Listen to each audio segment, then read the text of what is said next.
Bonjour. Parlons aujourd'hui de ce qui est communément appelé la nuit noire de l'âme. Jusqu'à ce jour, vous avez vécu, vous avez réalisé tout ce qu'il y avait à réaliser. Des études, des investissements de toutes sortes et de toute nature, amoureuses, financières, professionnelles, passionnelles. Puis, un jour, une nuit, une seconde, un instant se présente, différent de tout ce que vous avez déjà expérimenté.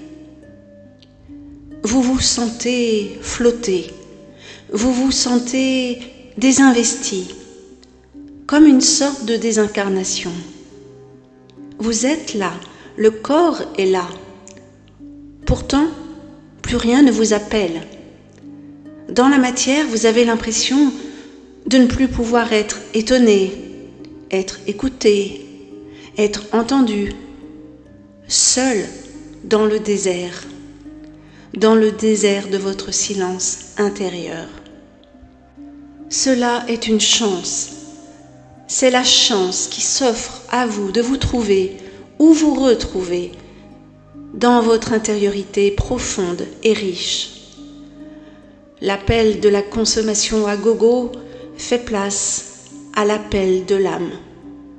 C'est ce que l'on nomme souvent la nuit noire de l'âme.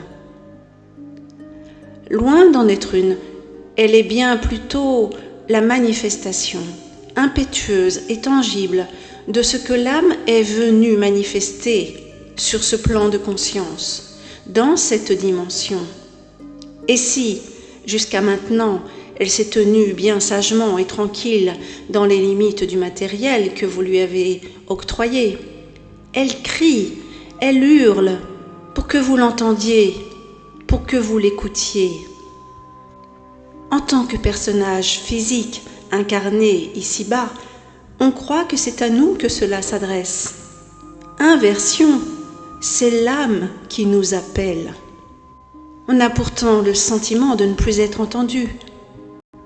Ce silence est nécessaire pour que nous entendions le cri de l'âme. L'incarnation dans ce monde phénoménal est un contrat, un engagement.